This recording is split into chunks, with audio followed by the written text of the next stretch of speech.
हमारा आज का नॉवल जॉइंट फैमिली सिस्टम पे बेस करता है। बहुत सारे कज़न्स एक ही घर में रहते हैं। बिलाल ज़रीन को पसंद करता है, ज़रीन अजान को पसंद करती है, अजान सज्जर को पसंद करता है। तो ऐसे वाला ट्राई एंगल नहीं बल्कि टेट्रा एंगल चल रहा है नॉवल के अंदर। And at the same time जो हीरोइन है, ये टोटल 4 बहनें होती हैं। हीरोइन की मदर को सास नंदों के बहुत सारे ताने सुनने को मिलते हैं, क्योंकि उसकी जेठानी के यहाँ हर बार औलाद में बेटा पैदा होता था, जबकि उनके यहाँ हर बार बेटी पैदा होती थी, जिसकी वजह से उनको बहुत ताने मिलते थे कि इसका बेटा जो नहीं हो रहा।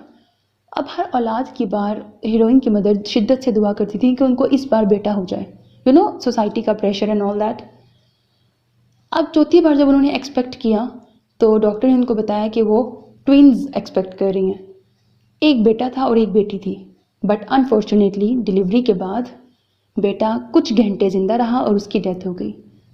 अब इस सब की फ्रस्ट्रेशन, क्योंकि वो हीरोइन के साथ पैदा हुआ था ना उसका भाई, अब हीरोइन बच गई और उसकी डेथ हो गई, तो उसकी माँ इस चीज़ की भी फ्रस्ट्रेशन, क्योंकि हीरोइन बच गई ना, तो वो उसी पर निकालती थी कि इसकी वजह से मेरा बेटा मर गया है। तो ये वाली चीज़ हीरोइन को बचपन से ही बहुत सफ़र करनी पड़ी। इस सब में उसके साथ हीरो हमेशा उसकी दिलजोई करता था, उसके साथ रहता था। बड़ी अच्छी इनकी दोस्ती है बचपन से ही ना। हीरो अजान हीरोइन की फुप्पो का बेटा है और इसके फादर की डेथ के बाद उसकी मदर भी इसी घर में अपने मायके में आके रह रही हैं। अब ऐसा क्यों है और वो अपने ससुराल में क्यों नहीं रही? हीरो की मदर की भी बैकएंड की एक स्टोरी है, उनका पास्ट है, वो भी नॉवल में आगे जाके खुलता है। सो नॉवल की ऑफकोर्स हैप्पी एंडिंग है और उम्मीद है आपको नॉवल पसंद आएगा। आफ्टर मैरिज बेस्ड भी स्टोरी चलती है काफ़ी ज़्यादा। इनमें से किसकी किसके साथ शादी होगी और इनके बाकी भी बहुत सारे कज़न्स हैं।